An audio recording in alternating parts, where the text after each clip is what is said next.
Chapter 41 Raid on an Unknown Island. You are listening at novelfull.audio. He was so scared that his hand loosened instantly, and the wooden box fell to the ground, and the head of Black Shark Earl rolled out.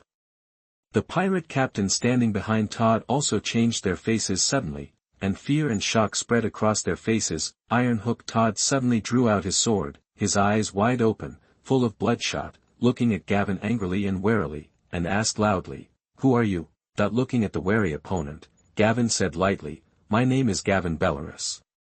From today on, I am your new boss. Kneel down and I will spare your life."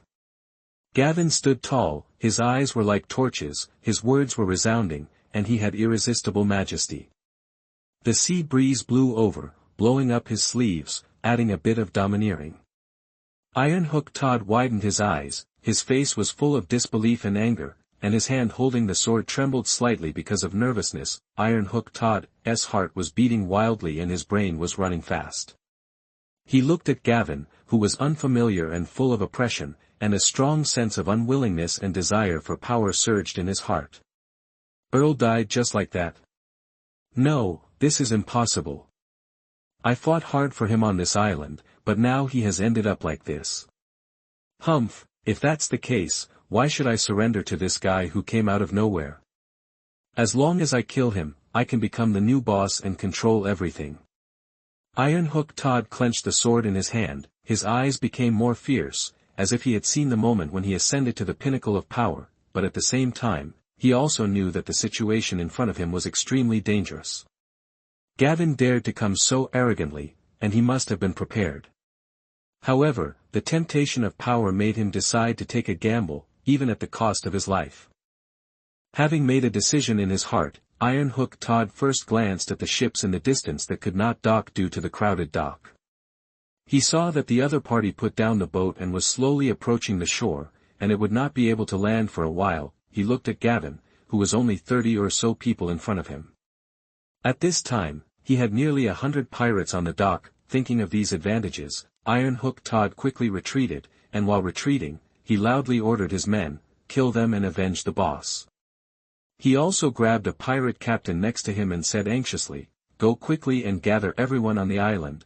Ironhook Todd's eyes were full of bloodshot, and veins on his forehead bulged.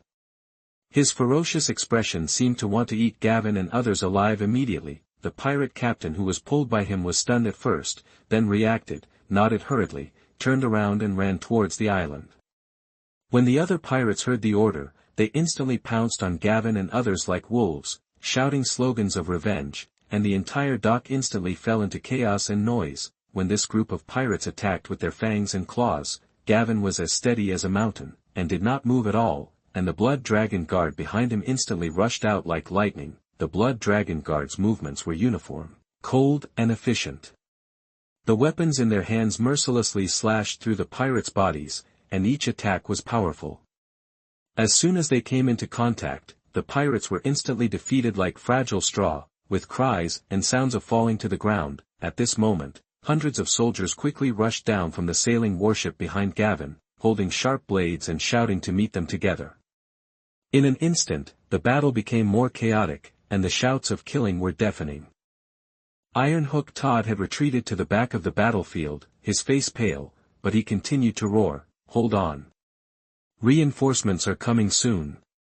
However, his shouting did not have much effect, and the pirates' defeat could not be stopped. At this time, the pirate camp close to the dock was also in a commotion, and many pirates rushed out with weapons. Under the horse command of Ironhook Todd, they joined the battle like a tide. As the boat gradually approached the shore, the people on the boat also quickly killed with sharp blades. The Blood Dragon Guards were still extremely brave, as if they were in an unmanned area, and wherever they went, there were screams and blood of the enemy. At this time, the balance of victory and defeat in the war had tilted towards Gavin. Under the fierce attack of the Blood Dragon Guards and the strong impact of the subsequent reinforcements, the pirates were suddenly attacked again, and their resistance became increasingly weak. Soon, the battle ended with an overwhelming victory for Gavin's side. On the battlefield, the pirates fell to the ground in all directions, and the blood dyed the land of the dock red. Gavin stood in the mess with a firm look in his eyes. He knew that this was just the beginning of his road to rule. Two blood dragon guards twisted the arm of Iron Hook Todd and lifted him in front of Gavin. Hassan, standing in front, loudly ordered all the surrendered pirates to raise their heads. At this time, the long sword in Gavin's hand suddenly burst into flames, and the firelight reflected his cold face, appearing more majestic. Then, he swung his sword without hesitation, and the swift sword force instantly split the Iron Hook Todd in two, and blood spurted out, staining the ground under his feet red. This bloody and cruel scene made everyone present gasp, and deep fear shrouded the hearts of every pirate like a haze. Gavin's magical flaming sword and tough and bloody methods made all the surrendered pirates silent. Their legs softened and they knelt on the ground one after another, their bodies trembled uncontrollably, their heads buried deep, and they dared not raise them at all. Gavin's eyes were like torches, and he coldly swept over these kneeling pirates, and said sternly, "From now on, I am your master. Whoever dares not to obey will end up like this." His words echoed on the empty dock, like an imperial decree that could not be disobeyed, filling the hearts of the pirates with awe and obedience. After cleaning up the battlefield, Gavin ordered all the captives to be taken on board, and then took all the ships on the island and sailed towards the shipwreck bay. In the captain's room, Gavin was listening to Hassan's report. Hassan bowed slightly and said, "This time we captured more than 300 pirates, and the spoils were quite rich, about 20,000 gold royals worth of property, food and weapons, which filled up 3 long ships. We lost 50 people, 15 were seriously injured, and the number of slightly injured was not counted in time." Gavin sat on the chair, tapping his fingers lightly on the table, his eyes deep, as if thinking about the next plan. Outside the window, the sea breeze blew, and the sails swelled. Gavin stood up and walked to the window, looking at the endless sea. "Do you have any suggestions for the next target?" Hassan straightened up, thought for a while and said, "My lord, in my opinion, we can aim at the Bloodstone Island in the east. The terrain there is complex, easy to defend and difficult to attack, and it has always been a place coveted by many forces. Moreover, in the entire Stone Steppes archipelago, only Bloodstone Island and Grey Gallows Island have a large population. If we can capture them, we can not only expand our army, but also use their unique terrain to resist possible threats from all sides." Chapter 42 Target Bloodstone Island. You are listening at NovelFull.audio. Gavin frowned slightly and said slowly, "Bloodstone Island is a good choice, but there are also the most pirates there. A strong attack may cause heavy losses, or even fail to defeat them at all. I am worried that the pirates who have been recruited will defect in the face of the battle. After all, the time is too short." Hassan continued, "Sir, the news of the death of the Black Shark Earl has not spread yet. We are still flying his flag and can bypass the most difficult defense measures. As long as we get to the island, we will destroy the other party's ships. Advantages. And your Blood Dragon Guard can be used as a supervisor. The soldiers have all seen how powerful the Blood Dragon Guard is, and they will not dare to defect due to fear." Gavin was quite uneasy about whether to seize the opportunity to seize Bloodstone Island. There were more than 2,000 pirates on Bloodstone Island. It would be too difficult to seize it with more than 800 pirates in his hands, and nearly half of them were his prisoners. This island is different from Shipwreck Bay, there are more ships coming and going, and the news of the pirate attack may be discovered tomorrow. Do you want to take a gamble? Since the other party still doesn't know the news about the death of Black Shark Earl, there is only one chance to easily get to the island. Gavin soon made up his mind and said in a deep voice, "We have just wiped out the pirates on that island. It won't take long for the news to spread on the Stone Steppe Islands. Rather than being prepared for Bloodstone Island by then, it is better to take advantage of the situation. Now find a way to get it." Hassan looked admiring and echoed, "What you said is absolutely true. Once Bloodstone Island knows our strength in advance and prepares for defense, it will be even more difficult to attack again." Gavin turned back to look at Hassan and said seriously, "The fleet will not return to Shipwreck Bay, but will change course and quickly head to Bloodstone Island. In addition, gather all the prisoners on my ship. I will talk to them." Hassan bowed and responded, "As you command, sir, I will make arrangements now." The summer sea is as clear as a mirror and sparkling.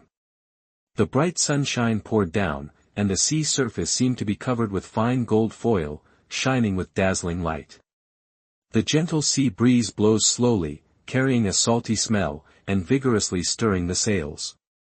A fleet of 2 majestic sail warships and 13 slender longships sailed through the waves towards Bloodstone Island in the east. During the voyage, Gavin talked with the soldiers and the newly collected pirates. He did not hesitate to give them all the 20,000 gold dragons he obtained this time, and the gold coins in his hands poured out like a waterfall and scattered in front of everyone. Everyone's eyes instantly flashed with excitement and greed. Gavin puffed up his chest and promised loudly, after this battle, depending on the number of enemies killed, there will be more generous rewards. At the same time, he looked serious and showed them the Blood Dragon Guard as the supervising team with sharp eyes. Situation, his tone was firm and unquestionable. If anyone dares to retreat from the battle, the Blood Dragon Guard will punish him severely and show no mercy. In fact, Gavin was helpless. The morale of the team he had just assembled was not yet stable, and there were also these newly conquered pirates. Now he has to rely on them to attack a large island firmly occupied by more than 2,000 pirates. In this situation where the strength of the enemy and ourselves is hugely disparity, he can only rely on the huge temptation of money and the deep fear brought by the Blood Dragon Guard. Come control them and drive them to fight bravely on the cruel battlefield. Gavin's fleet, flying the flag of the Black Shark Earl, sailed slowly towards Bloodstone Island in the summer breeze. From a distance, the flag was flapping in the wind, as if declaring some irresistible authority. As the fleet gradually approached Bloodstone Island, the sentry on the island did not notice anything strange at first. After all, the Black Shark Earl flag has enough deterrence in this sea area. When the fleet successfully passed the island's defense line, the port gradually appeared clearly in front of us. People on the pier were busy moving back and forth, unaware of the coming danger. Gavin stood at the bow of the ship, staring ahead with cold eyes, secretly planning his next move. The battleship Gavin was on slowly approached the port, and the hull collided gently with the dock, making a dull sound. The sailors quickly dropped the anchor chain and secured the ship. Gavin and Hassan slowly disembarked from the ship with the Blood Dragon Guard. It took time for the entire fleet to dock. When Hassan saw the pirates coming to greet him, he immediately hurried up to greet them with a smile on his face. He chatted enthusiastically with the pirates, and his words were full of interesting stories about the sea and endless stories. Make small talk to delay time. Gavin's soldiers and pirates took this opportunity to quietly gather on the dock. Their movements are quick and gentle, their expressions are tense and focused, their weapons are tightly held in their hands, and they are ready to fight at any time. As the number of ships docking at the port continued to increase, Gavin stood on the bow, calmly observing everything around him, and silently estimating the time in his mind. Finally, the large group of people successfully set foot on the land of Bloodstone Island. However, the pirates on the island did not notice anything strange and were still busy on their own. It wasn't until they discovered that this group of people were armed, looked wrong, and acted aggressively, that they woke up from a dream and realized that the situation was not good. But at this moment, Gavin's army was ready for a full-scale attack, and a fierce battle was about to break out. Following Gavin's order, his soldiers descended from the mountain like tigers, quickly occupying the entire port with thunderous momentum, and firmly controlling other ships staying in the port. Their movements were as fast as lightning, and their shouts of killing instantly broke through the sky and were deafening. The people at the port who were still enjoying themselves were stunned by the sudden and violent attack and fled in panic. Gavin led the way, wielding a sharp sword. As the sword flickered, the enemies fell down screaming.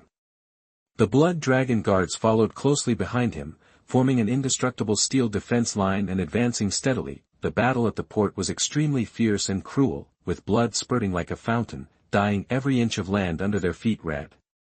But Gavin's army quickly gained an overwhelming advantage with its unexpected and fierce attacks and extremely powerful combat power. After controlling the port, Gavin did not act rashly. Bloodstone Island is the largest island in the Stone Steppes archipelago. The Bloodstone town on the island has tall and solid walls. A rash attack will inevitably result in heavy losses. Gavin decided to hold the port and lure the pirates in the city to take the initiative to attack. so as to maximize his own advantages, Gavin quickly and methodically arranged fortifications. He looked serious and loudly commanded the soldiers to take their positions. Aim all the crossbows on the ships at the shore and be ready to fire at any time. Gavin ordered Hassan. Gavin planned silently in his mind, patiently waiting for the pirates in the city to take the bait, ready to give them a fatal and heavy blow. Chapter 43 Bloody Battle at the Dock. You are listening at NovelFull.audio. Gavin stood at the port, full of emotion about the actions of the Black Shark Earl. He couldn't help thinking to himself, he can put most of his strength on Bloodstone Island without worrying about the rebellion of those capricious pirates. His courage and confidence are really admirable. Gavin knows how difficult it is to control people's hearts, especially when facing this group of profit-seeking and elusive pirates, and the Black Shark Earl seems to have a unique way of controlling people, which can make his men still loyal when he leaves. If it were him, it would be difficult to do it. The pirates in the city reacted quickly. After a while, the other side gathered a team of no less than 2,000 people and rushed to the port. Gavin was quite surprised after learning the number of the other side. He didn't expect that the pirates would choose to abandon the city and come out in full force. Soon Gavin figured it out. Controlling the port and the ship is equivalent to controlling the soft underbelly of these pirates. This is also the place that the other side must seize. Originally, he expected to face only more than 1,000 pirates in the first battle, and planned to consume the enemy's manpower through the first battle, and then attack the city. But it's okay if everyone comes out, so let's do it in one battle. Gavin quickly adjusted his tactics and ordered the soldiers to rely on the port's fortifications and the crossbows on the ship to shrink the formation, as the pirate team approached. Gavin held the hilt tightly, his eyes were like torches, and his heartbeat accelerated. But he knew that he had to stay calm at this moment to win. The pirates stopped outside the range of the crossbow, and then hurriedly began to organize the formation. Gavin watched intently, and was shocked in his heart that there were more than 100 cavalry among them.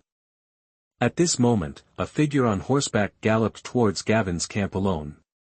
Obviously, this was an envoy sent by the other side. After all, for these pirates, the flag of the Black Shark Earl and the sudden appearance of the army, which seized the port by surprise, made them confused and fell into the clouds. Gavin's eyes flashed, and as soon as he thought about it, a blood dragon guard immediately rushed out of the formation and greeted the messenger. The messenger was about to speak, but the blood dragon guard had already raised the sword in his hand and chopped it down with great swiftness. In an instant, the sword wind whistled, and both the man and the horse were instantly turned into broken flesh and blood under this fierce blow, which was horrible to look at. This action instantly ignited the anger of the pirates on the opposite side.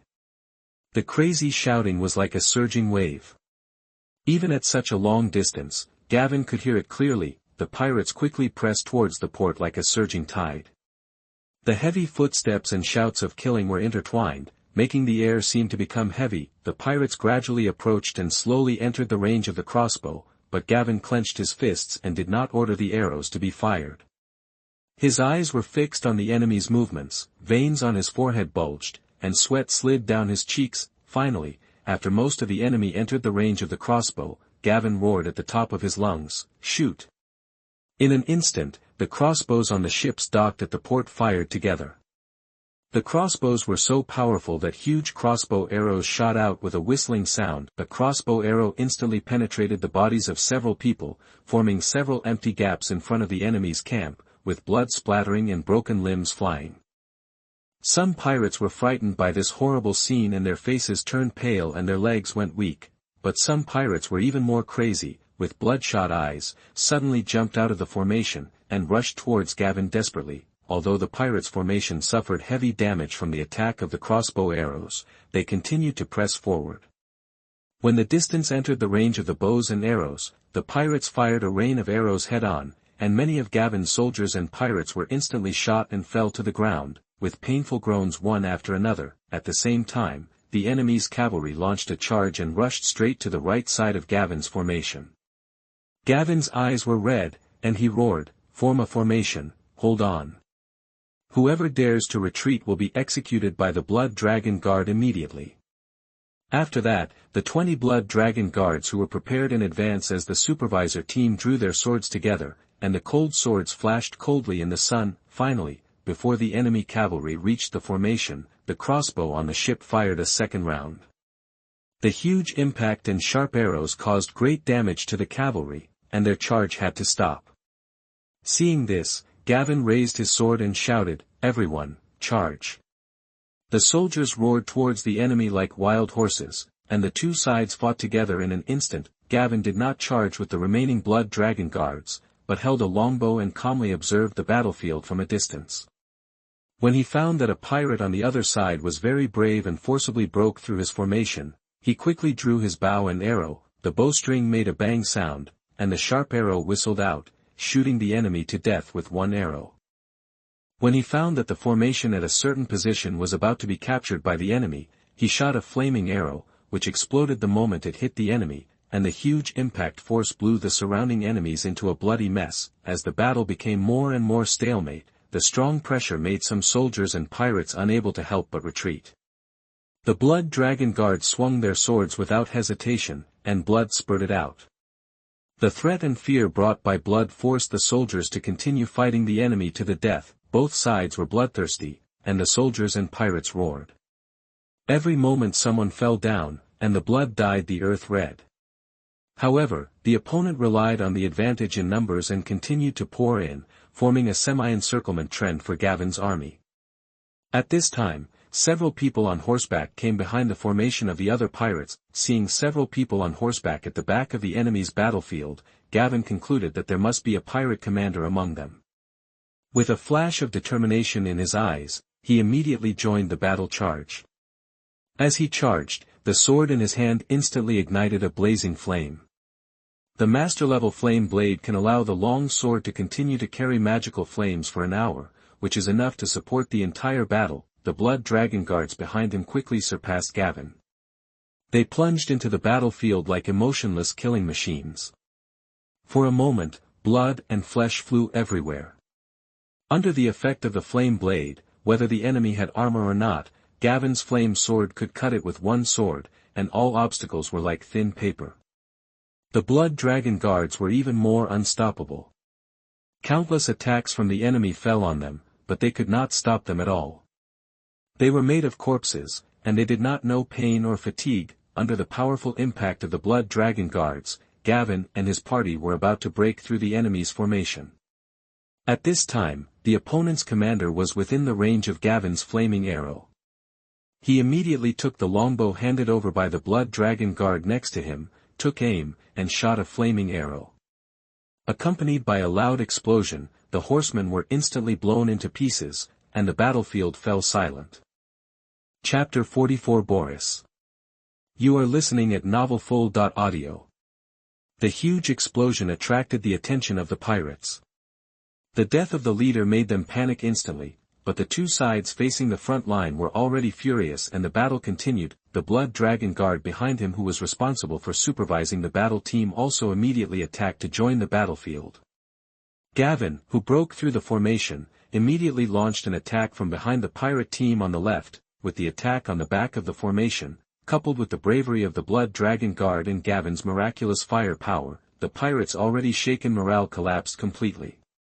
Some pirates began to flee the battlefield, and the dense formation gradually began to loosen. With a volley of crossbows, the entire pirate team fell into a rout. Gavin immediately commanded everyone to start chasing them all the way to Bloodstone town. The pirates, escaping in a hurry, rushed to the city gate like a tide, pushing and crowding each other in panic, and kept passing through the city gate. For a moment, the town's door could not be closed at all, and the scene was chaotic. Taking advantage of this opportunity, the Blood Dragon guards charged desperately like beasts out of their cages. They had strong postures and fast steps, rushing towards the town gate with thunderous momentum. Under the powerful impact of the Blood Dragon guard, the pirates at the city gate were instantly defeated and fled in all directions. The Blood Dragon guard successfully seized the gate of the town, and the morale of Gavin's army that followed them was greatly boosted. Their shouts of killing shook the sky, and they invaded the city like a raging torrent. The streets of the city fell into chaos, and Gavin's soldiers fought fierce street battles with the remaining pirates. Swords and swords clashed with each other, blood splattered everywhere, and every corner was filled with tension and blood. The fighting continued until dusk. and the sound of fighting in the city gradually disappeared. Gavin sat in front of the city lord's palace, watching the pirate prisoners being escorted in the square, silently waiting for the battle to end. The afterglow of the setting sun dyed the sky orange-red, coating the entire square with a hazy blood color. Gavin's figure was elongated, his frown still remained, and his eyes revealed thoughts and worries. Finally, Hassan hurried over, bowed, and reported with a solemn expression, "Sir, the battle is over. We suffered heavy casualties, but fortunately we successfully occupied Bloodstone Island." Gavin nodded slightly and said solemnly, "First, place the wounded properly, keep the prisoners under strict supervision, and make statistics on the specific casualties." In the evening, Hassan returned again, "Sir, our casualties are 376, and we have captured 1,124 pirates. We have not yet collected the materials and statistics, but there are 25 longships and 5 sailing warships in the port." Gavin took a deep breath. After taking a breath, he looked around at the prisoners in the square. The surviving soldiers will be paid as previously agreed. In addition, all officials and people in charge of the city will be captured and brought to me. Speaking of officials, a man who calls himself the tax officer of Bloodstone Island just found me and wants to see you. I asked him to wait on the grounds that the war is not over yet. I will go and bring him here now. Hassan. Report. Gavin nodded. Go ahead, if you are not a pirate, please be polite. Hassan immediately responded, "Yes, sir." After a while, Gavin met the tax official. He was about 40 years old and short. His long-term seaside life made his skin dark and shiny, and his whole person exuded a simple temperament that blended with the sea. After seeing Gavin, the tax officer bowed and said, "Hello, sir, my name is Boris. I used to be the tax officer of Bloodstone Island." Gavin thought thoughtfully. Hassan said you came to see me on your own initiative. What do you want? Boris raised his head slightly. "Sir, it's not my fault, but many islanders want me to ask you about your tax arrangements on the island. The islanders have paid this year's tax half a month ago. We would like to ask for your mercy. I hope the tax collection can be delayed for a while." Gavin looked at him with suspicion in his eyes. "Boris, aren't you a pirate?" Boris waved his hand hurriedly. "Sir, I am definitely not a pirate. I have been responsible for tax collection on this island." Gavin frowned. Then why would pirates leave such an important matter as tax collection to outsiders? Boris took a deep breath and said, "Sir, the biggest benefit from seizing Bloodstone Island has always been the tolls from the nearby trade channel. The output of the island itself is not important, as long as it can be controlled without causing trouble. So whoever rules here will appoint some of the local islanders as officials so that they can better control Bloodstone Island. That's why I was appointed as the tax officer." Gavin nodded slightly and asked, "How many people are there on the island?" Boris replied, "There are more than 20,000 people on Bloodstone Island, about 30% of whom are fishermen, and the rest make a living by farming." Gavin crossed his arms. "So what was the tax situation like during the pirate rule?" Boris answered carefully, "Sir, it was better when the Thorn family was there before. As long as we had some harvests, after the Black Shark Earl came, the tax only collected money, not food. The islanders had to exchange food for only with money can we pay taxes, and the previous cessation of trade caused the islanders to suffer." Gavin was silent for a moment. "I can collect taxes according to the Thorn family's method, and I can also delay it. Now that I control this island, you are also my subjects. I will give you appropriate care, and you will respond accordingly. Be subject to my rule." Boris affirmed, "Thank you for your kindness. I believe the islanders will support you after knowing it." Gavin thought for a moment and said, "Okay, I need your help with some matters. I now appoint you as the Deputy Director of Bloodstone Island, responsible for managing the production and tax collection of the islanders. As for your superior Hassan, you must have met him." Boris bowed and saluted. "Of course, please rest assured, I will do my best." Gavin waved his hand, "Go down and do your job well." Boris saluted again. "Yes, sir, I'll take my leave."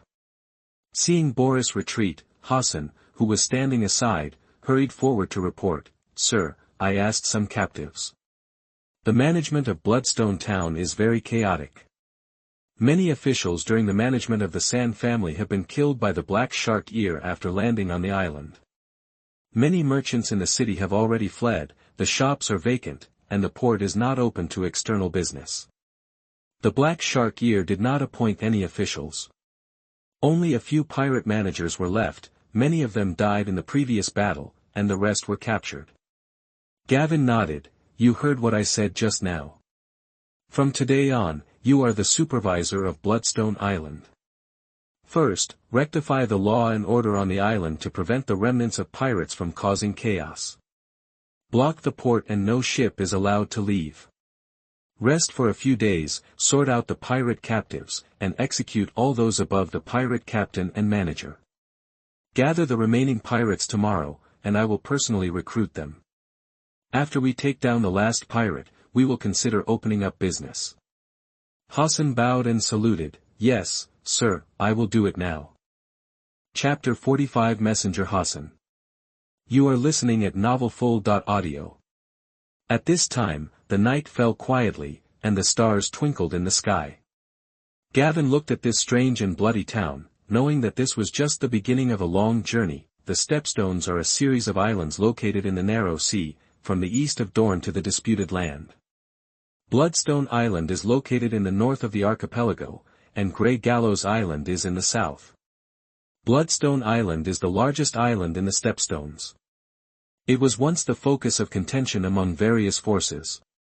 Countless wars broke out here, and the blood of the warriors dyed the land red, giving it the name of Bloodstone. It is like a gem cursed by darkness, inlaid in the turbulent sea.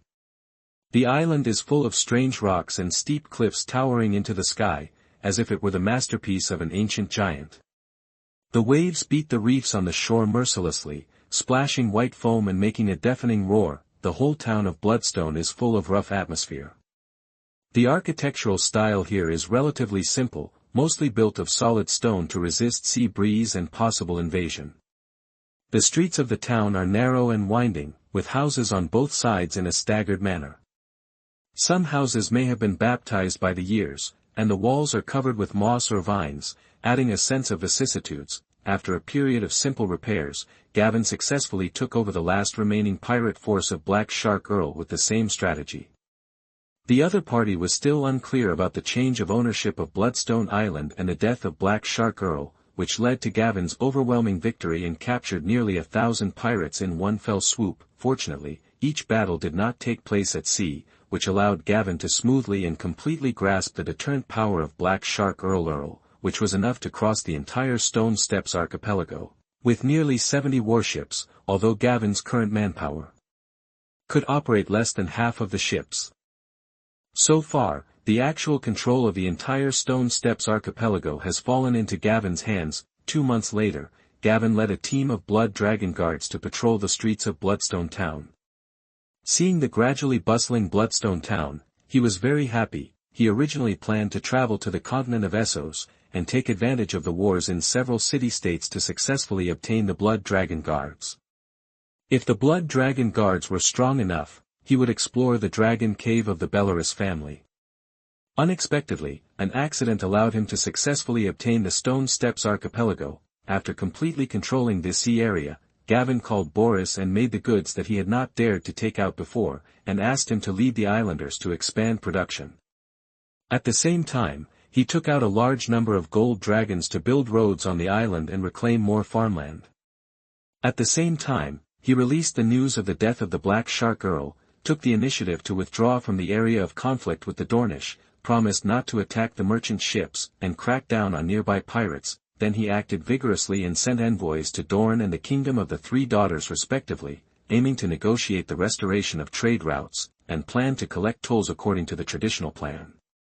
At the same time, Gavin sent his confidant Hassan to Highgarden with a letter, in order to seek legal basis for seizing the Stone Steppes Islands. According to the time calculation, most of the messengers sent by Gavin should have arrived at their destination. At this moment, the name of Gavin Bellerys resounded across the straits and was prominently displayed in front of all major forces, attracting attention from all parties. Hassan stood under the Highgarden castle, his slightly tired body casting a long shadow in the morning sun.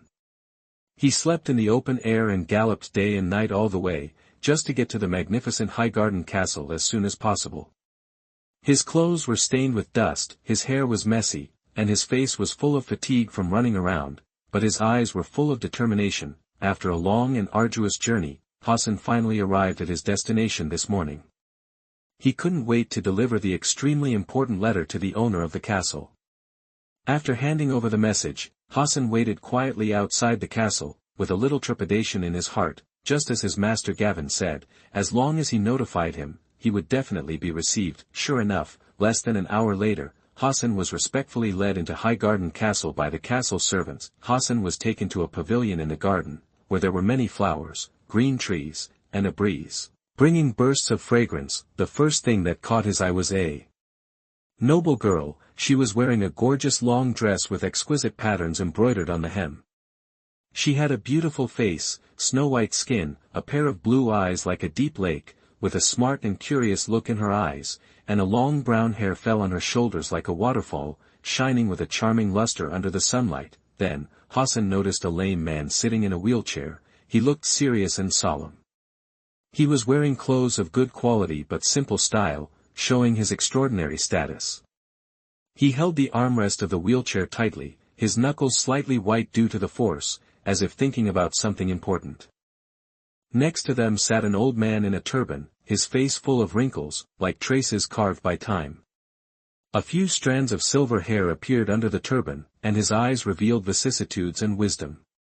He sat there quietly, but gave people a calm and awe-inspiring feeling. Hassan first looked at the girl and saluted respectfully, saying, "I guess you are Miss Marjorie Tyrell. I send you greetings on behalf of my master, Gavin Bellerys, and I have brought you a letter from my master." After that, he handed the letter to the waiter beside him, and the waiter immediately entered the pavilion and handed it to Marjorie. Margaret opened the letter and read it carefully. Her expression was full of shock. Then she handed the letter to Lady Alina. She stretched her head to the side and couldn't wait to take a look, but was slapped by Alina. Willis realized his instability and sat back quietly until Alina finished reading it before giving him the letter. Hassan watched the three people passing the letter without saying a word. He felt a little uneasy. From time to time, he glanced at the expressions of the three people, trying to catch a clue from them and guess whether the master's request could be realized. At this time, in the pavilion, except for the occasional bird calls, the atmosphere seemed particularly solemn. Hassan felt that every second of waiting was extremely long. Willis was about to speak after reading the letter, but was stopped by Alina's eyes. Alina first looked at Hassan and said slowly, "You must be exhausted after the long journey. Go downstairs and have something to eat and rest. We will reply to you later." Hassan was still worried when he heard this, but he had to bow respectfully and said, "Thank you, madam, for your understanding." Then, under the guidance of the messenger at the side, he slowly left the pavilion with a lot of worries and uneasiness. Chapter 46 Obtaining the Development Order. You are listening at novelfull.audio. As Hassan left, Willis couldn't help but exclaimed, "I said Gavin was a talent. He should have been kept in high court at all costs." Olenna first glanced at Willis, who was shouting, and ignored him, then turned her eyes to Marjorie, who was shocked and speechless, gently stroked her hair, and said softly, "It seems that my Pearl of High Court has a good eye." Marjorie also recovered from her shock at this time, looked at Alina beside her, hugged her arm like a spoiled child and asked, "Grandma, do you think we should agree?" After hearing this, Alina smiled and said, "Agree? Why agree? Child, if it's just a piece of paper, if you can get the help of a fleet and the tax revenue of a territory, there is no better deal in the world." Then, Olenna said, "But this kid is very cunning, and obviously doesn't want to tie himself to the Tyrell family's chariot." Willis next to him interrupted at this time, "Why don't I go to the Stepstone Islands? I got along very well with Gavin before, maybe I can make him completely belong to High Court." After hearing what Willis said, Lady Olenna held her head with both hands and said helplessly, "Oh, my self-conceited grandson, do you know how many warships the Redwine family fleet has? Less than 50. The entire royal fleet has only 110, and that kid has a whole 70 ships. This means that even without this piece of paper, he still controls the Stepstones. He wants this piece of paper just to avoid others from causing him some trouble legally. After saying that, Olenna no longer paid attention to Willis, but stroked Margaret's forehead and said, "At least, you are the one who canonized him, so do as he asks. Your father is not here, and you sign the expropriation order for him in the name of your father, just do as he asks." Although his heart was full of uneasiness and worry, it obviously had nothing to do with Hassan's stomach. He was already hungry, and now he feasted on the food in front of him. He grabbed a piece of bread with one hand and bit it, and he didn't care about the crumbs falling from his mouth. With the other hand, he kept putting pieces of meat into his mouth, his cheeks bulged like a squirrel, and he ate with relish. Just then, the waiter who had just brought him here came here again and told him that Miss Margaret wanted to see him. Without caring about the food in his hand, Hassan wiped his mouth and followed the waiter impatiently. Along the way, Hassan's heart was in his throat again, and he kept wondering in his mind whether it was good news or bad news. His pace unconsciously accelerated, as if he could know the answer faster. Hassan came to the pavilion again, and at this moment Marjorie handed him a rolled parchment with a smile. After Hassan got it, he couldn't wait to open it and read it. It said, "To the brave knight Gavin Bellerys, in the name of Mace Tyrell, Governor of the Reach, Duke of Highgarden, and Guardian of the South, I hereby grant my daughter Marjorie Tyrell Guardian Knight Gavin Bellerys the right to open up. I hope you will go to the unowned land outside the 7 kingdoms with a fearless spirit to open up, sweep away all the robbers and bandits on it, and open up new land for the benefit and glory of the 7 kingdoms, and create unprecedented achievements. After the opening up, you only need to respond to the responsibility of protecting my daughter Marjorie Tyrell. But they need to pay taxes to the High Court regularly. The territory acquired after the development will be the hereditary territory of the Bellerys family, passed down forever to their descendants. Once this order is issued, it should be ironclad evidence, and everyone should obey it." Hassan looked at the parchment in his hand excitedly, and when he saw the date was more than 3 months ago, he was even more excited. With this piece of paper, all the owner's actions are in compliance with the laws of Westeros. At least there will be less trouble from Dorne. Hassan carefully rolled up the paper again and tied it up, took out a round bamboo tube specially used to hold it from his body, and put it in carefully. After seeing Hassan put away his things, Marjorie asked Hassan again, "Can you tell me what happened when Gavin arrived at the Stepstones? How did you meet?" After hearing Marjorie's question, Hassan hurriedly said, "Yes, of course, miss, when I first met the master, we were still in Old Town. At that time, he was on my ship and was planning to travel to Essos." Hassan told her what happened after he met Gavin, saying that Gavin was kidnapped by pirates on his ship and forced to Shipwreck Bay. He also told her how Gavin cleverly escaped control and how brave he was. He conquered the entire Shipwreck Bay alone and beheaded the Black Shark Earl with a sword. He also told Marjorie how Gavin used the information gap to quickly annex the pirates outside and seize Bloodstone Island. Marjorie listened to these thrilling experiences. Her beautiful face was full of surprise, her big eyes were wide open, her cherry mouth was slightly open, as if she couldn't believe everything she heard, and a worried look appeared from time to time. Her brows were slightly furrowed, as if the danger that Gavin experienced was happening right in front of her. After sending Hassan away, Marjorie returned to the room. She was still immersed in Gavin's story for a long time and couldn't extricate herself. She remembered Gavin's appearance in her memory and couldn't help muttering to herself, "Queen Daemon Targaryen, who conquered the Stepstones last, was crowned the king of the Narrow Sea and the Stepstones." At the same time, Gavin was taking the Bellerys to scout around Grey Knuckle Island. The Bellerys was originally the flagship Black Shark prepared by Black Shark Earl for himself. Later, after Gavin captured the Shipwreck Bay, he used this nearly completed giant ship as his flagship. Just a month ago, the flagship was finally built. The entire ship is 80 meters long and the deck is 20 meters wide. 3 towering masts pierce the sky, and the main pole is 50 meters high, with 3 huge sails hanging on it. The sails depict Gavin's family emblem and a fiercely burning flame. The hull is made of solid oak, and the outer layer is wrapped in heavy copper skin, which flashes cold light under the sunlight. The bow protrudes forward like a sharp blade, as if it can split all obstacles that block its progress. The deck is wide and flat, carefully polished, and exudes the fragrance of wood. The railings are carved with exquisite patterns, showing its extraordinary status. There are 8 3-bow crossbows modified by Gavin on both sides of the deck. Their exquisite structure makes the range reach 3 times that of the crossbow.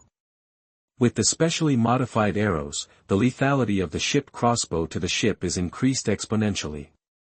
Gavin has ordered all ships to be converted into 3-bow crossbows. With this powerful force, he confidently scouts the surrounding islands. Chapter 47 Messenger and Bloodline Development. You are listening at novelfull.audio. From a distance, the dock of Grey Knuckle Island was in ruins, and there was no sign of a ship.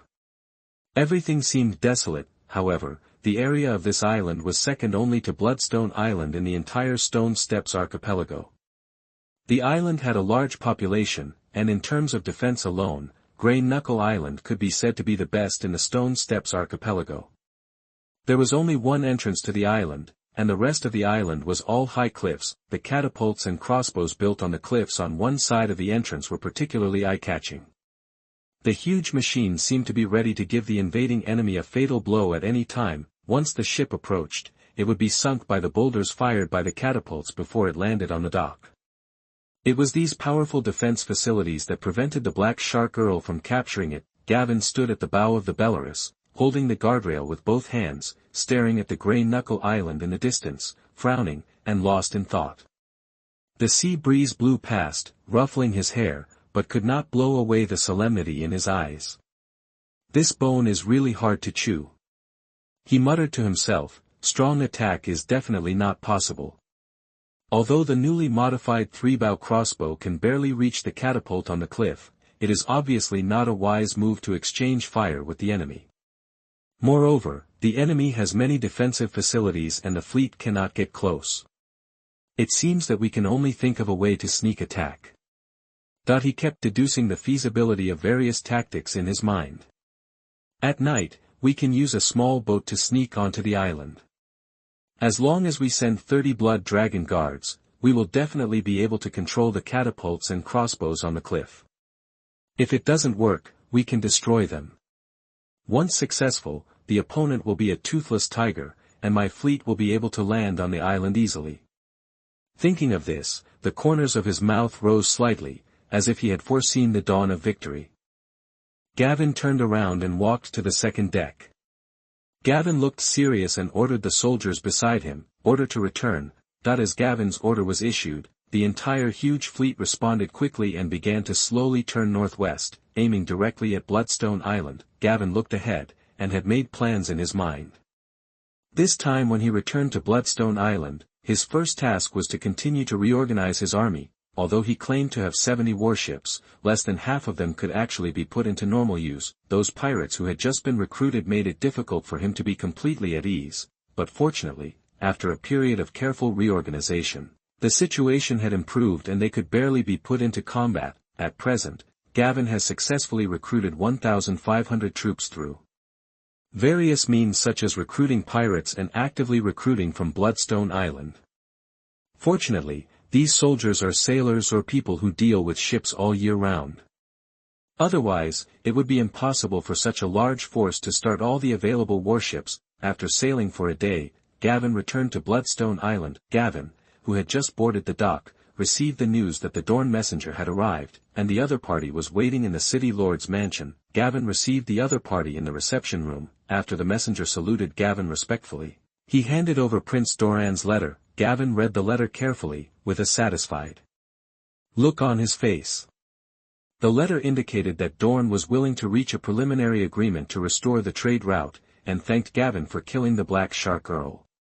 It also mentioned that an envoy would be sent to Gavin in the near future to discuss the restoration of the trade route with Gavin in person. If nothing unexpected happens, everything should follow the old rules. Gavin looked at the messenger with a smile and said, "Please tell Prince Doran that I am very much looking forward to further cooperation with Dorn, and I also welcome the arrival of the envoy. Bloodstone Island will be ready to welcome your envoy." The messenger saluted again, saying that he would definitely convey the message, and then Gavin ordered people to properly entertain the messenger. After sending the messenger away, Gavin came alone to the treasure house located underground in the city lord's mansion. Seeing Gavin's arrival, the two blood dragon guards immediately helped Gavin open the door. In the treasure house, boxes of golden dragons were placed in the corner, and there were numerous precious items such as gems, pearls, spices, etc. Gavin had counted it before, and with the previous seizures and his own, the entire Bloodstone Island currently has as many as 300,000 gold dragons stored, not counting the jewelry and crafts placed aside.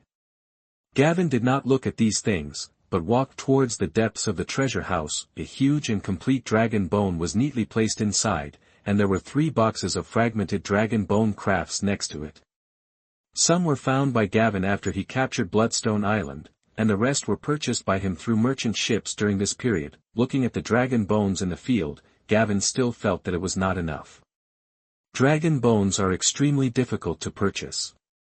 Although there are many placed here, only a small part of them still contains magic. The rest have been absorbed by Gavin. It would be good if the remaining dragon bones can provide him with 2 points of energy. As for the weapons made of Valyrian steel, there is no shadow of them so far. I will collect them slowly in the future. I will always be able to collect them by guarding such a large trade route. Gavin thought helplessly. Sitting on the throne beside him, Gavin put his hand on the dragon bone and absorbed it. Gavin opened the panel. Host, Gavin Bellerys, age, 15. Bloodline, Bloodfire Dragonborn, development 33%. The bloodline of the Dragon King of Valyria, Dragon Control and Flame Control, Initial Awakening, Domination, point 33/33, your subordinates can be upgraded through the panel.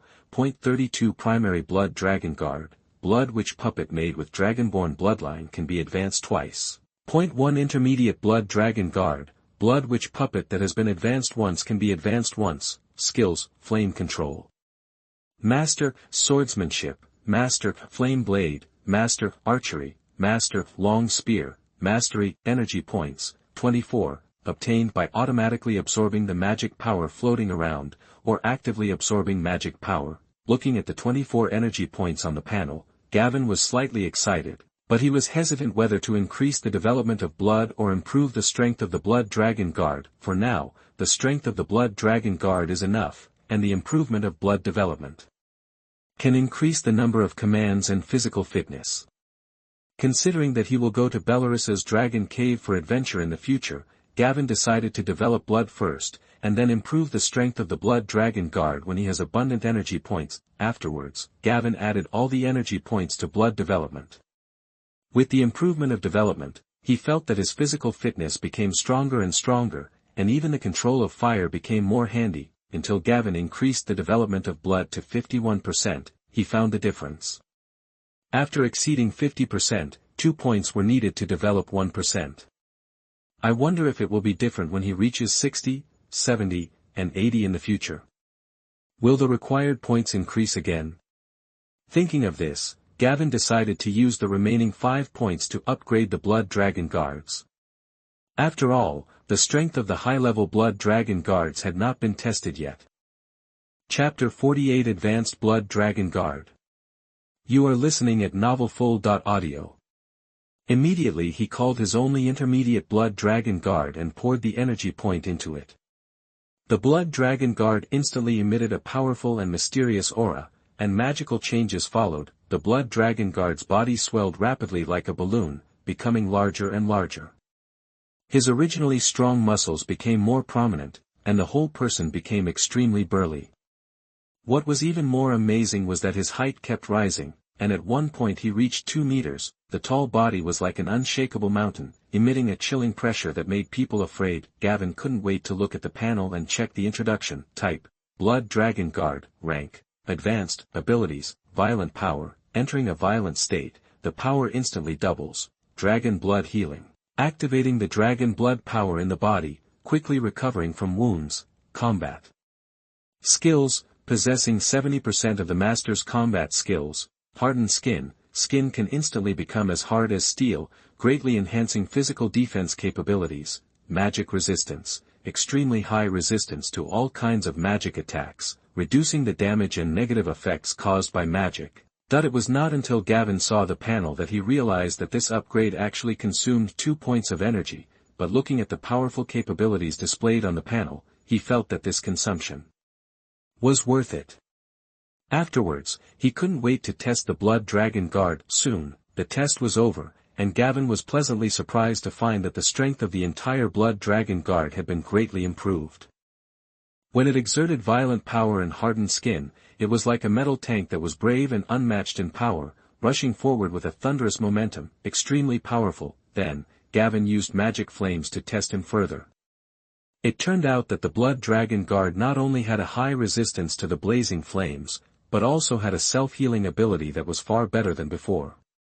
Even if it was completely wrapped in the extremely hot flames, the Blood Dragon Guard could recover in an instant. Seeing that the remaining 3 points of energy on the panel could still upgrade a high-level Blood Dragon Guard, Gavin immediately selected a Blood Dragon Guard to upgrade, and then looked at the panel attentively. Host: Gavin Bellerys. Age: 15. Bloodline: Blood and Fire Dragonborn. Development 51%. The bloodline of the Dragon King of Valyria, dragon riding and flame control, has completed the initial awakening. Command, point 33/51. Your subordinates can be upgraded through the panel. Point 31. Primary Blood Dragon Guard, Blood Witch Puppet made with Dragonborn blood can be advanced twice. Point 2. Advanced Blood Dragon Guard, can no longer be advanced. Skills, Flame Control, Master, Swordsmanship, Master, Flame Blade, Master, Archery, Master, Lance, Mastery. Energy points, 0, automatically absorbs the magic power floating around, or actively absorbs magic power. Seeing that he could add 18 more Blood Dragon Guards, Gavin planned to go to the dungeon to make them immediately. When he reorganized the pirates before, he deliberately detained some pirates who should have been executed, which happened to be useful at this time. In the evening, Gavin finally completed the production of 2 Blood Dragon Guards. He dragged his weak body towards the City Lord's mansion. When Gavin returned to the City Lord's mansion, the guards reported that Boris, the deputy director of Bloodstone Island, had been waiting for a long time. Gavin walked quickly to the reception room, only to see Boris pacing in the hall excitedly. "Boris, what makes you so excited?" Gavin asked in confusion. Boris hurried forward, bowed slightly and said, "Sir, the paper has been successfully made according to your method."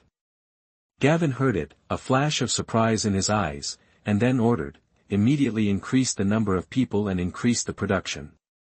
We will expand the scale first, and then find a suitable opportunity to sell it." Boris quickly responded, "Yes, sir. I will arrange it now." After speaking, he turned and left in a hurry. Boris, who left the City Lord's mansion, sighed in his heart, "I thought that this young Lord Gavin was just collecting taxes and tolls on trade routes like the previous rulers." Unexpectedly, the ruler Lord Gavin who came this time not only did not blindly exploit, but also added various industries to the island, and was willing to share part of the income with the islanders.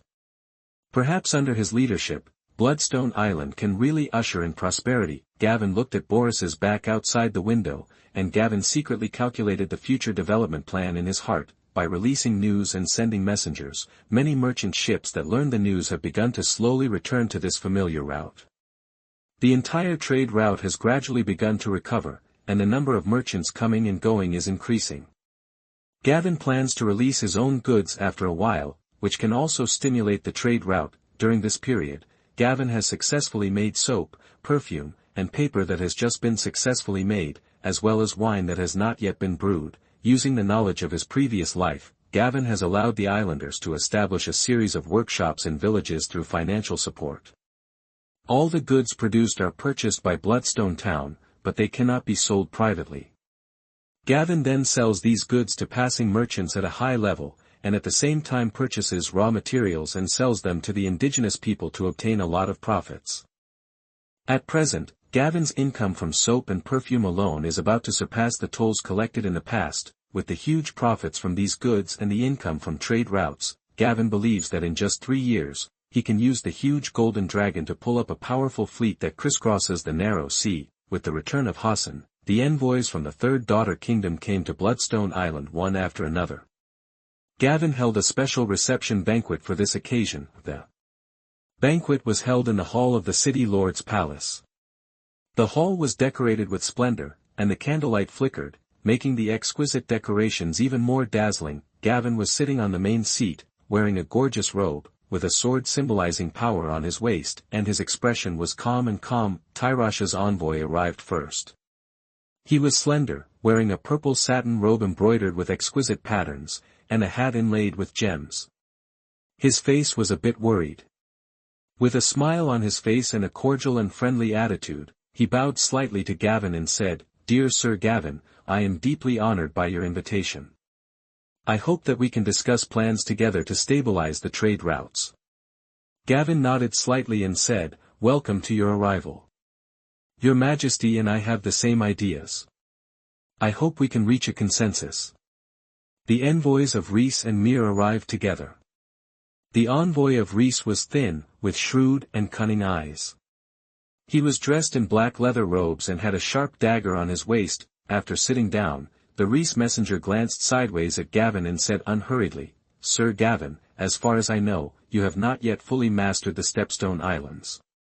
The fleet left behind by the Thorn family is still outside. The situation is a bit tricky now." Chapter 49. The show begins. You are listening at novelfull.audio. Gavin responded calmly after hearing this. Today's Thorn family has been eliminated. As far as I know, their fleet is staying in Rhys. As for how many ships are left, I believe you know better than me. Now I manage sure the chain of islands will naturally bring about a new order and will not affect our cooperation. The Myr envoy snorted coldly. His fat face was full of disdain. He was wearing a loose golden brocade robe, but it could not hide his bloated figure. New order. But we don't think so. Tyrosha's envoy hurriedly smoothed things over. With a smile on his face, he said in a gentle tone, "Everyone, don't be so tense. I believe Sir Gavin can safeguard the trade routes and the interests of all of us. Everyone should still be peaceful. For your sake, sit down and discuss a proper plan together." Seeing the Tyroshi envoy coming out to smooth things over, the Lys envoy thought to himself, "It's not that you, Tyroshi, are extremely dependent on trade routes." Rhys's envoy continued, "Sir Gavin, as far as I know, Grey Gallows Island was originally the territory of the Thorn family. Sir Gavin has been blocking it. Don't you plan to return it?"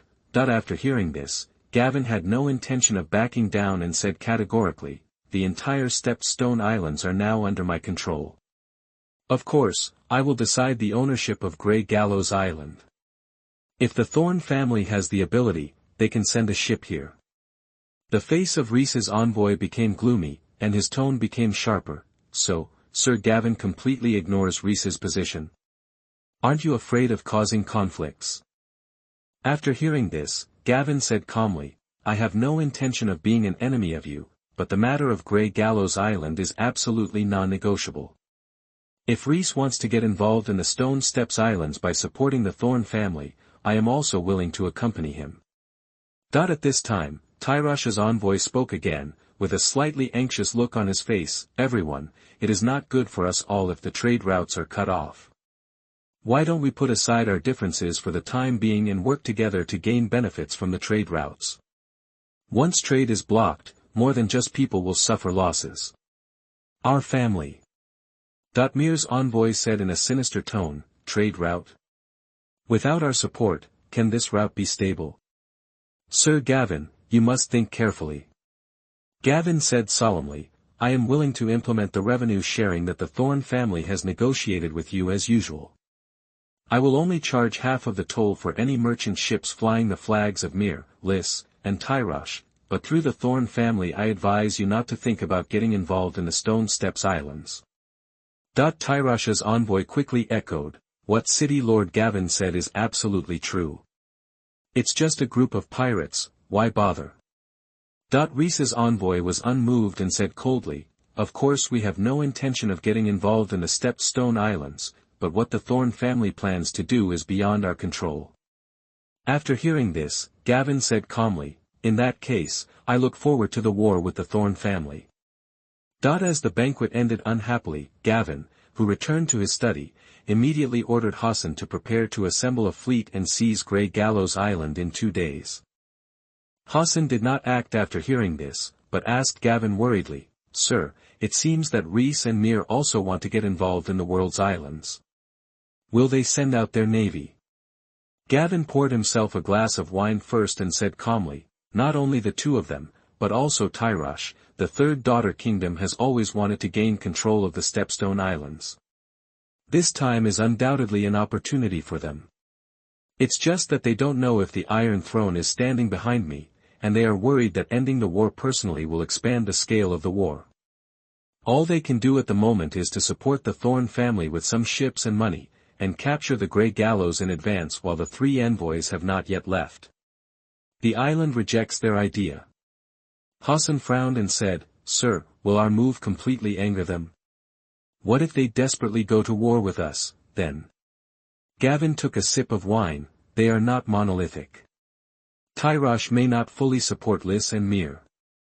He is too affected by the trade routes. We must take advantage of this, as long as we act quickly and gain the upper hand. To seize Grey Gallows Island, even if they are angry, they have to weigh the cost of retaking the island." Hassan took a deep breath. "Understood, sir. I'll go get ready."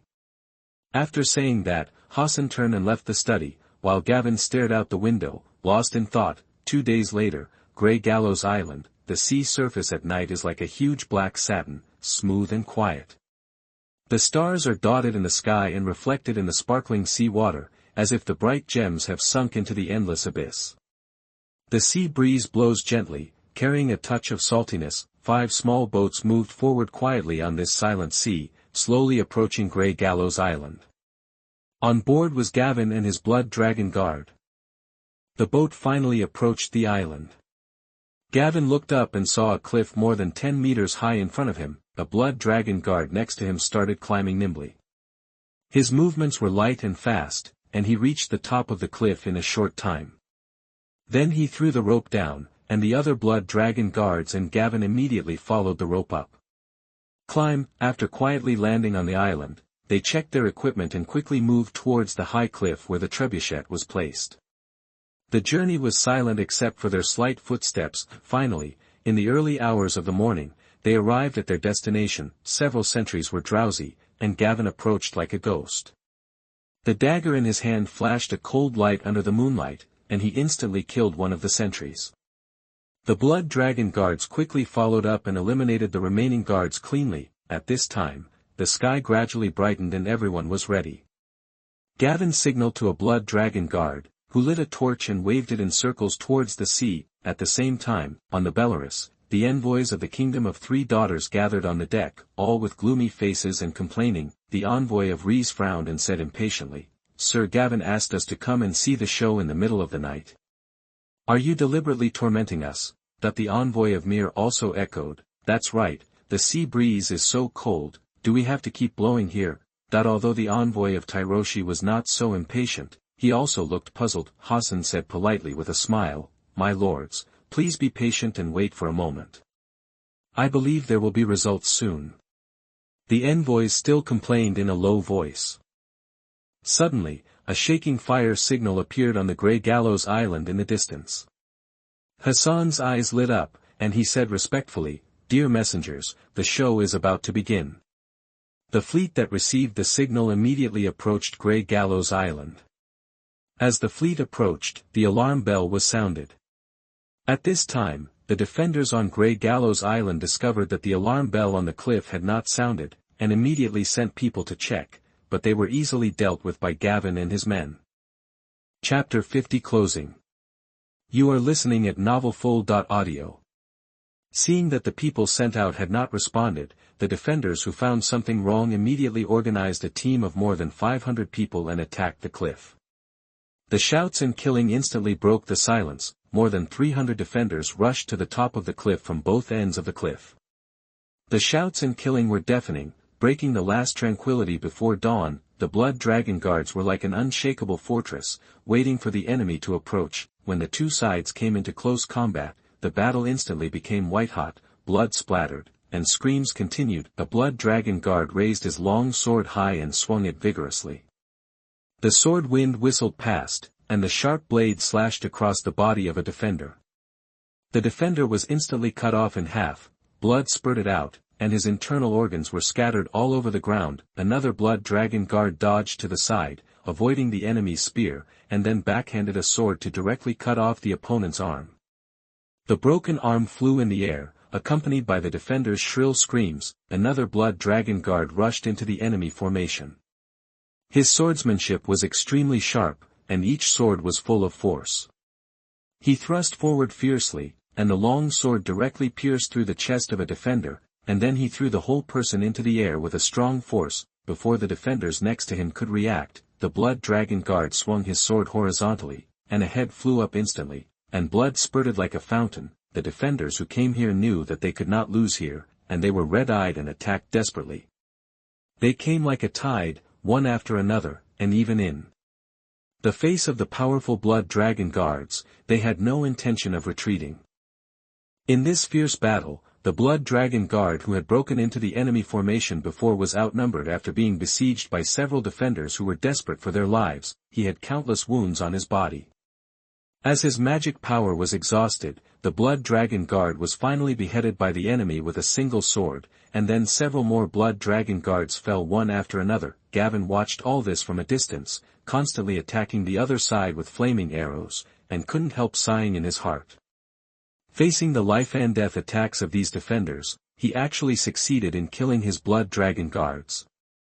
It seems that the immortality of the blood dragon guards is not invincible. At this time, more than half of the defenders had been killed or wounded. Under the violent attacks of Gavin's flaming arrows and the blood dragon guards, the remaining defenders began to gradually collapse. They looked at the bloody scene in front of them in horror, but could not resist the might of the blood dragon guards. At the same time, the fleet that was not attacked also successfully arrived at the port and began to dock. Countless soldiers jumped off the warships and gathered at the dock. The large ships in the distance also lowered their boats and rushed to the island with the soldiers. As more and more soldiers arrived at the dock, the defenders on the cliff top finally collapsed, and Gavin took the opportunity to order the blood dragon guards to pursue. At this time, the top of the cliff was filled with a strong bloody smell, and the ground was full of broken limbs and bloody weapons. The blood gathered into a small stream and flowed slowly along the cracks in the stone. Gavin stood on this Shura field, looking at the rising sun in the distance, with a triumphant smile on his face.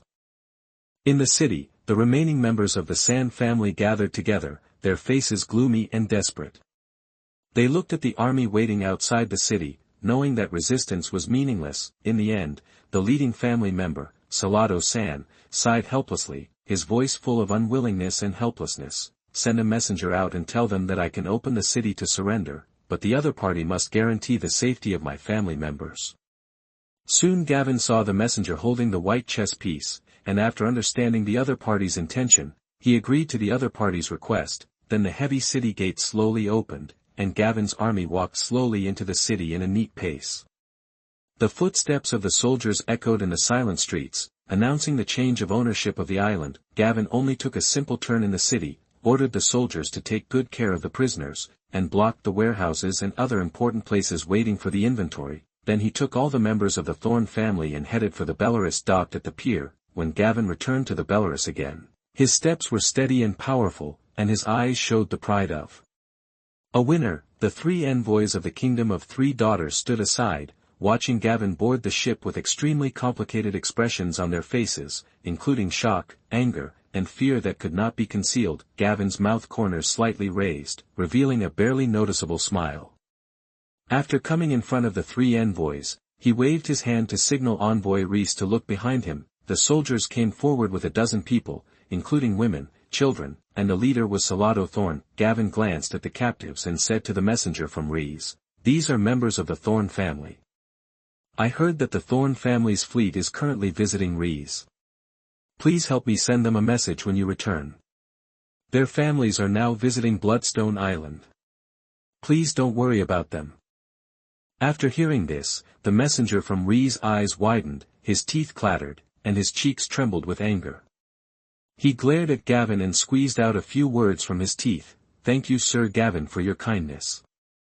I will inform our governor about what happened here. Gavin didn't care and chuckled and said, then I'll trouble the messenger. I believe the governor will understand the pros and cons. After that, Gavin turned around and left, no longer paying attention to the other party. At this time, the sea breeze blew, ruffling everyone's hair, but it couldn't blow away the tense and depressing atmosphere. Salado Thorn's face was full of despair, the women and children were sobbing softly, and the soldiers behind Gavin were all serious and ready. In the underground treasury, Gavin sat on a throne, touching the dragon bones and continuously absorbing magic power. He calmly watched Hassan directing the soldiers to methodically store the spoils into the treasury. His thoughts were flying, thinking about the man named Saladar who had just been captured. If he remembered correctly, this man should be the pirate leader hired by Stannis in the future War of the Five Kings. Unintentionally, he had made some changes to the future. He didn't know who Stannis would hire at that time. Would it be me? Thinking of this, Gavin couldn't help laughing. At this time, Hassan walked towards Gavin quickly, saluted respectfully, and began to report the gains of this battle. Sir, we have a lot of gains this time. The soldiers have no casualties. The food and supplies seized are countless, and there are all kinds of rare jewelry and spices, but there are not many gold dragons, probably less than 30,000. After hearing this, Gavin sighed lightly. It should be before the war. The San family distributed all the money to the soldiers, and found them a house in Bloodstone town. Don't abuse them, but keep them well. No one is allowed to leave Bloodstone town without my order. Hassan bowed. Yes, sir, I will arrange it immediately after returning.